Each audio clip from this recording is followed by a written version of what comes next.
Olá a todos, vamos começar a segunda aula do nosso curso de Sociologia.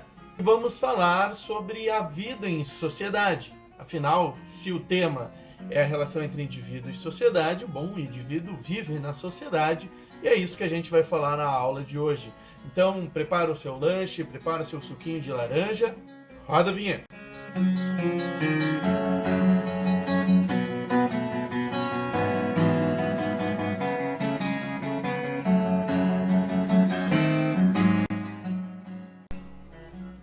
Segunda aula do nosso curso em Indivíduo e Sociedade. Eu sou o professor mestre em Filosofia Fábio Goulart, curso voltado para o primeiro trimestre dos alunos do primeiro ano do ensino médio, mas que, como já disse no outro vídeo, é interessante para todos nós.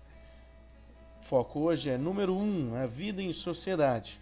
As pessoas vivem juntas, ou seja, em sociedade, e os cientistas sociais estão interessados em entender como acontece essa vida em sociedade, quais são as formas de convivência entre as pessoas, que relações são fundamentais em uma sociedade. Afinal, como funciona uma sociedade, por que as pessoas em geral fazem coisas muito parecidas numa sociedade, mas por que as sociedades mudam? Por que a vida em sociedade produz diferenças tão grandes entre seus membros? Quais os fatores diferenciam os grupos ou sociedades? Por que algumas pessoas são exploradas, subjugadas e até mesmo escravizadas? Por que tem tanta desigualdade? E por que a sociedade prega a igualdade e ao mesmo tempo promove a desigualdade? Essas são apenas algumas questões entre as milhares de outras que podem ser levantadas sobre a vida em sociedade. Mas o que é mesmo sociedade? A sociedade é um conjunto de pessoas de tamanho variável, imensamente complexo, mesmo quando é um conjunto pequeno, caracterizado por múltiplas normas, regras e conflitos. As regras e normas nem sempre são explícitas. Muitas vezes as pessoas nem se dão conta que estão seguindo certas regras. Por exemplo, em nossa sociedade, é difícil que os homens usem saias. Entretanto, não há nenhuma regra escrita que os impeça de usar. Essa é uma regra implícita, ou seja, está nos nossos hábitos, nos nossos costumes, não está escrita e mesmo assim seguimos como tantas outras na nossa vida. Interessante lembrar aquele conceito inicial do conjunto de pessoas vivendo em determinado tempo, em determinado espaço. Ele permanece vivo aqui, porém, conforme vamos conhecendo um pouquinho mais da sociologia, vamos dando uma nova complexidade para aquele conceito inicial de sociedade. Aliás, falando em homens usando saia,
pois é.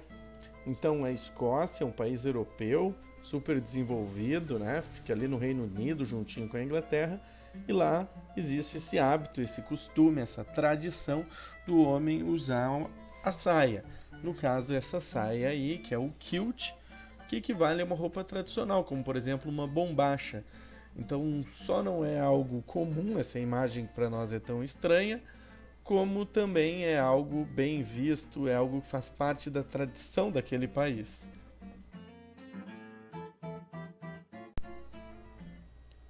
Cientistas sociais sabem que as regras e normas de uma sociedade não são neutras. Elas tendem a favorecer determinados grupos, geralmente os grupos que estão ou que querem assumir o poder. Um dos principais efeitos das regras e normas é a concentração de poder, que gera recursos e benefícios para determinados grupos de pessoas e deixa outros na miséria. A sociologia, a antropologia e a ciência política têm se dedicado a entender esses processos. Entender para quê? Para denunciar e para que possam ser tomadas as devidas providências para que supere esses problemas, né? Para que atingimos um mundo cada vez melhor, e um mundo, para ser cada vez melhor, ele precisa ser cada vez melhor para todos. É difícil, por isso mesmo que é necessário, né, pesquisa e conhecimento científico nessa área, na área da sociedade. Entretanto, a sociedade vai muito além de normas, regras e concentração de poder. A convivência social dá sentido ao cotidiano das pessoas, criando desejos que muitas vezes temos como individuais, aquilo que eu quero, que eu gosto, que eu penso, mas que na verdade são sociais. O desejo de consumir, por exemplo, é incentivado por uma sociedade organizada para a produção de bens em larga escala, como o nosso amado e odiado capitalismo, que depende de consumidores para seus bens. Então a sociedade nos ensina a ser consumidores, nos ensina a desejar. Acaso eu tenho aqui o meu celular com o número 6, por que eu tenho ele com o número 6? Porque no momento que sair o número 7, aquele meu número 6 vai se tornar automaticamente velho. É isso mesmo. Vamos falar um pouquinho então justamente sobre propagandas? Como dizia ali no final do texto, né? Estudando a sociologia, levando as ciências sociais a sério, a publicidade torna-se, vamos usar o termo, estranha. A gente começa a perceber ela com outros olhos. Aqui então eu separei uma série assim, de propagandas que tentam criar, mudar hábitos, né? Por exemplo, Red Bull. Se você volta uns 15 anos atrás, aqui no Brasil ninguém estava nem aí para energético, talvez nem soubesse o que era energético, mas eles fizeram propaganda pesada, não só através do esporte, que eles usam fortemente como marketing, mas também propagandas bonitinhas, com desenhozinhos e tal. De repente se tornou uma febre, o cara tem que tomar Red Bull, senão ele vai dormir no meio da balada. Parece que é mais ou menos essa ideia que tentam vender. E gerou todo um mercado, porque acabou se criando toda uma concorrência também para eles, mas claro que eles são a marca top. A Pepsi, com esse Pode Ser, entrou de um jeito aí na nossa cabeça que chega lá no bar, eu quero uma Coca, né? Claro, a Coca é a líder de mercado, mas daí sempre vem aquele, tá, só tem Pepsi, e já vem aquele pode ser automático, né? Pode ser, pode ser. Até brinco se o garçom dizer, não tem Coca, só tem bosta, pode ser? Pode ser. Às vezes parece que vai rolar isso, né? Tem a propaganda aqui que os Estados Unidos usou, né, para alistar soldado para a Segunda Guerra Mundial, e fez essa propaganda não só com o Tio Sam, mas envolvendo também heróis em quadrinhos, né, como o Homem-Aranha, o Capitão América, o Superman, tudo para criar um espírito nacional e fazer os jovens ir para a guerra. E aqui no cantinho, claro, o Friboi, que vem com essa história de comprar carne por marca. Brasileiro nunca comprou carne por marca, e aí eles vieram com essa história e já tem gente indo direitinho atrás deles, né? Para mostrar que isso não é só um papo louco de nerd intelectual, eu trouxe aqui uma seleção de propagandas do canal Nostalgia. O link do vídeo completo vai estar na descrição, então você pode, se ficar interessado, se bater a nostalgia, você clica ali e assiste. Mas é uma série de propagandas que talvez façam sentido para vocês e que talvez façam parte da vida, do imaginário, do subconsciente de vocês. Então vamos lá, vamos assistir. Você imagina como eu era influenciado para comer algo quando eu era criança? Um bom comercial de algum alimento, doce, influenciava demais as crianças a quererem comer aquilo. Amiga dona de casa, olhe fixamente nesse delicioso chocolate. Toda vez que a senhora sair com seu filho, vai ouvir minha voz dizendo: compre batom, seu filho merece batom. Meu coração, não sei porquê, bate feliz quando te vê. Me dá danoninho, me dá danoninho, danoninho já, danoninho já. Já, já, me dá danoninho, já. Me dá danoninho, dá. Falsa vitamina pra gente brincar. Me dá. Esse é o som do seu filho. Leite condensado, caramelizado, com papos crocantes, recoberto com delicioso chocolate Nestlé.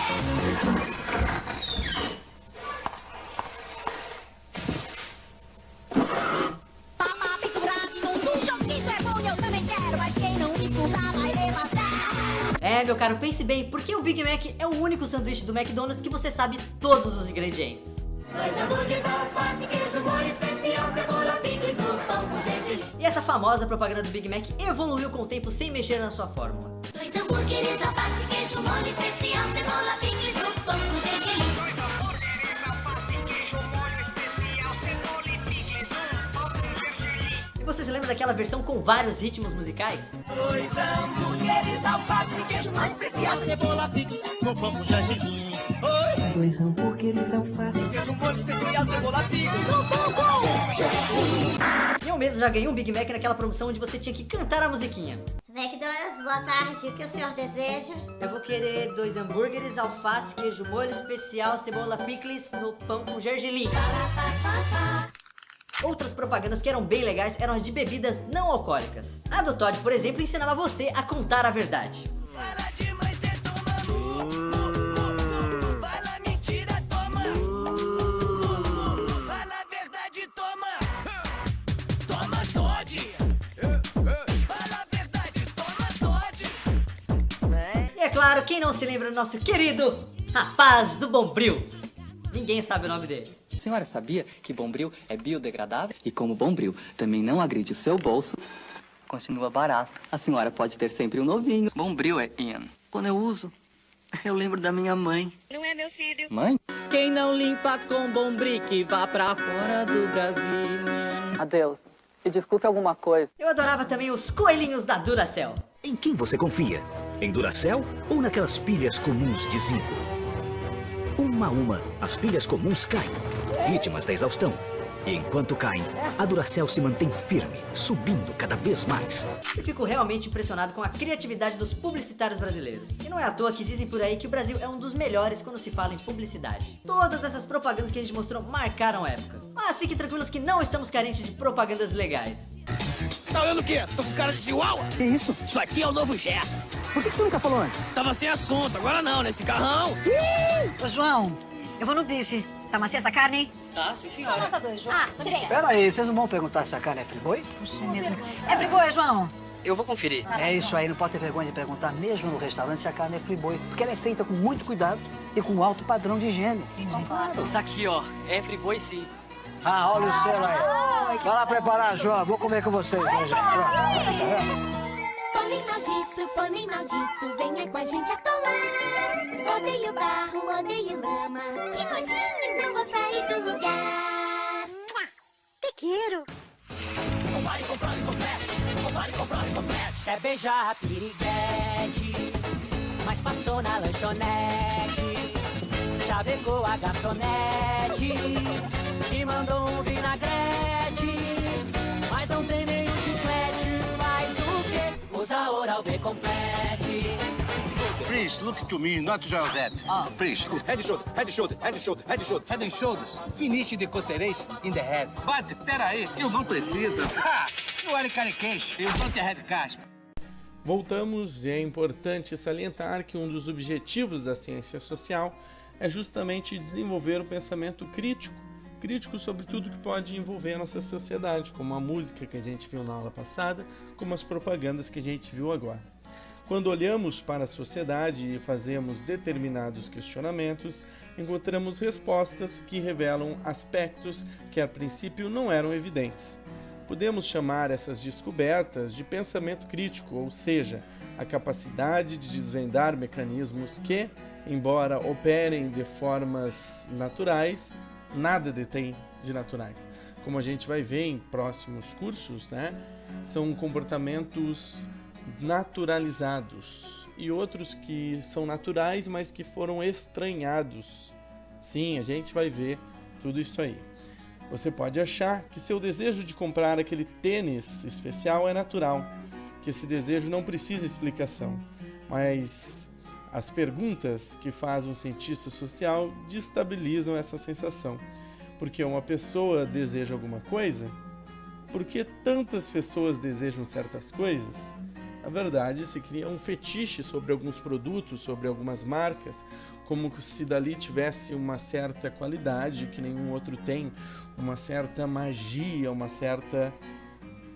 Bom, a gente vai ter que refletir bastante sobre isso para entender. Porque você quer aquela marca de celular e não quer outra? Porque você diz que aquela marca de videogame é melhor que a outra? Porque você diz que, sei lá, que determinado carro é mais chique, é mais bonito que o outro? Bom, evidentemente de natural não tem nada, mas sim de diversos aspectos sociais que formam boa parte da sua psique. Porque todo mundo parece que deseja alguma coisa. Por que isso é tão fundamental? Porque é tão fundamental ter um smartphone, é tão fundamental ter um celular de marca, é tão fundamental sei lá o que. Perguntas tão simples como essa exigem respostas que podem explicar os fundamentos de uma sociedade. Esse processo de reflexão, característico das ciências sociais, resulta no que chamamos de desnaturalização do mundo, ou seja, pegar essas coisas que determinada sociedade diz que é natural e desmistificá-las, mostrando que existem muitas coisas, muitos pressupostos, muitas intenções, muitos interesses políticos atrás dela, né? Interesses políticos, interesses sociais, interesses econômicos, interesses de pessoas que costumam a estar no poder ou a buscar o poder. Nada é simplesmente natural no mundo social. Tudo é construído em sociedade e passível de ser explicado e entendido, desde que as perguntas adequadas sejam feitas. As ciências sociais, portanto, se dedicam a desnaturalizar o mundo social e encontrar explicações do porquê das coisas existirem como tal.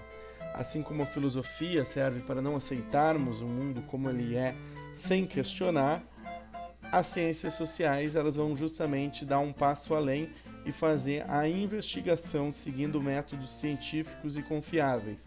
Quando aqui fala em encontrar as perguntas certas, são justamente perguntas que consigam verificar a intenção das pessoas por detrás das suas crenças mais básicas, das suas ideologias, das suas inclinações políticas.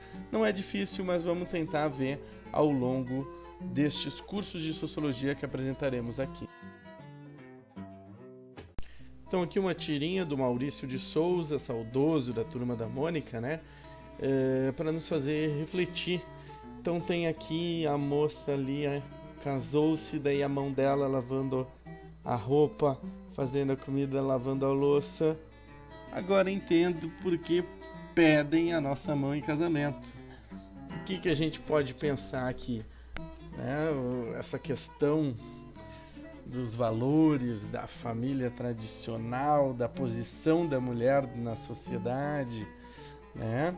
Tudo isso aqui a gente já pode fazer uma reflexão, embora numa tirinha aqui bem light, de humor. Aliás, o que você achou dessa tirinha? O espaço dos comentários está aberto para comentar.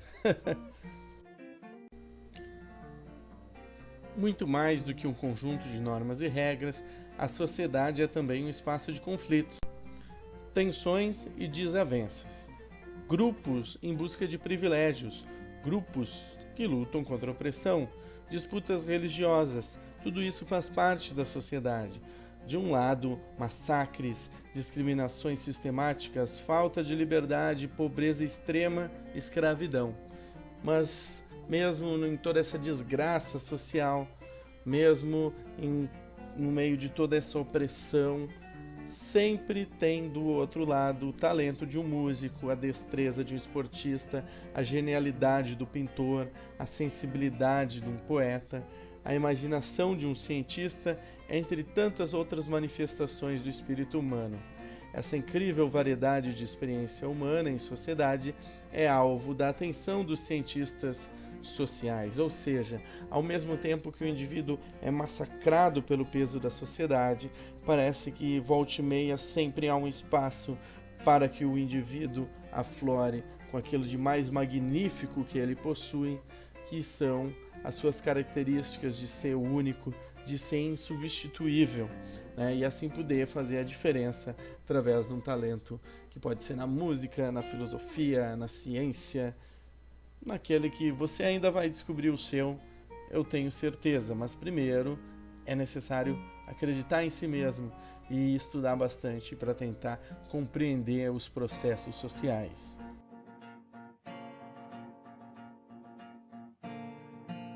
Aqui tem uma tirinha de bastante sucesso no site Filosofia Hoje, bastante sucesso e bastante polêmica, mas que vem bem ao encontro do que aqui está sendo dito.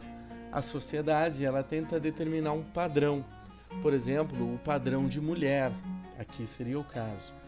E o problema não está em existir esse padrão, nem muito menos em seguir esse padrão. O problema está com a discriminação que ocorre contra quem não segue o padrão. Como mostra aqui, a única mulher que está fora do padrão tem colado ali na testa dela defeito de fábrica. É justamente assim que a sociedade tenta ver.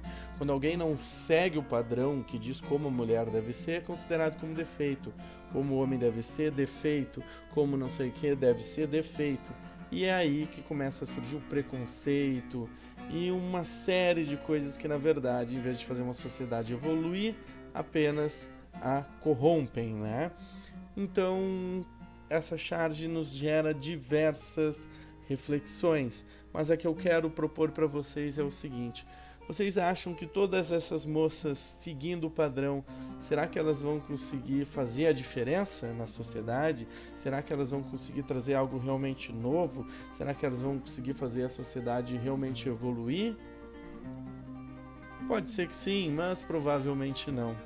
Agora, a moça essa, lendo o livro, estudando, não se preocupando tanto em ser como a sociedade quer que ela seja, talvez ela que traga a crítica, traga a discussão, traga a reflexão, traga a mudança, traga o novo, né?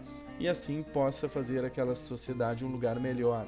Como eu já disse antes, lugar melhor tem que ser lugar melhor para todos. Se for um lugar melhor só para alguns, não vai ser melhor. As ciências sociais é uma ferramenta para entender melhor o mundo, mas exige de quem quer conhecê-la disposição para escutar o que as pessoas dizem. Isso é difícil, né? Principalmente porque as pessoas vão dizer muitas coisas certas que não concordamos e também vão dizer muitas besteiras, né? Um cientista social deve estar preparado para enfrentar questões polêmicas sobre as quais pode ter opiniões muito diversas daquelas das pessoas com quem lida ou mesmo de outros intelectuais. Com suas perguntas e métodos, o cientista social busca dar sentido a experiências distintas e dialogar com ideias e fatos dos quais muitas vezes discorda. Um exemplo: muitos intelectuais tentam entender o funcionamento das facções criminosas sem que isso signifique apoiar as ações desses grupos, né? Tentam entender o tráfico justamente para criar soluções para esse problema. Tentam entender o terrorismo para criar soluções para esses problemas. Muitas vezes a ciência social critica, por exemplo, a economia capitalista, e daí logo vem um reacionário apontar o dedo na cara do sociólogo e chamar seu comunista. Não necessariamente. A crítica muitas vezes é para construir. E aliás, né, será que isso realmente seria uma ofensa? Provavelmente não. Mas distorce o foco da ciência social, que é justamente fazer uma pesquisa séria e competente para que possamos superar as dificuldades que a nossa sociedade tem, preferencialmente fazendo isso sem qualquer alienação ideológica, né? O meio para alcançar essa suspensão temporária de julgamento é recorrer ao método e também à teoria. Com esses instrumentos, o cientista social pode olhar por cima de seus valores pessoais e fazer uma análise mais imparcial, o mais imparcial possível em relação aos fenômenos sociais. Embora subjetiva, uma boa análise social precisa superar as dificuldades que os próprios valores do cientista impõem. Ou seja, as crenças particulares do cientista, elas devem ser colocadas de lado no momento da pesquisa. Ou seja, a hipótese inicial, que é o que vai mover a pesquisa, tipo aquela pergunta, por que acontece tal coisa, o que as pessoas pensam, ela até está lá. Mas há primeiro o momento da pesquisa teórica, onde o pesquisador cientista social deve ir aos livros e os textos consagrados, não para tentar afirmar aquela crença inicial dele, mas para investigá-la, para verificar se realmente ela é, vamos dizer assim, coerente. Se for, ele vai para a pesquisa prática, no campo, conversando com as pessoas, vivendo com as pessoas, e mais uma vez, não para tentar comprovar aquilo que ele acredita, mas sim para tentar investigar se aquilo que ele acredita condiz também com a realidade. Se condizir com a realidade, os textos, beleza, ele vai estar comprovando a pesquisa dele, provando as crenças iniciais dele. Agora, se alguma coisa não bater ali, não precisa jogar a pesquisa fora, muito pelo contrário. Simplesmente deve parar e se debruçar sobre os resultados obtidos para tentar entender o que esses resultados dizem sobre a sociedade, certo? Agradeço muito você que assistiu todo o curso, assistiu até aqui. Se ainda não é inscrito no canal, clique em inscreva-se. Deixe seu comentário, adicione o vídeo favorito, clique no gostei, compartilhe, curta, para que o conhecimento possa ser espalhado. Eu peço um pouquinho de desculpa que já é tarde, eu estou um pouquinho cansado, eu comecei o vídeo meio devagar, mas depois deu para embalar. Em termos de conhecimento, tá tudo aqui, tudo disponível para vocês. Valeu, até a próxima!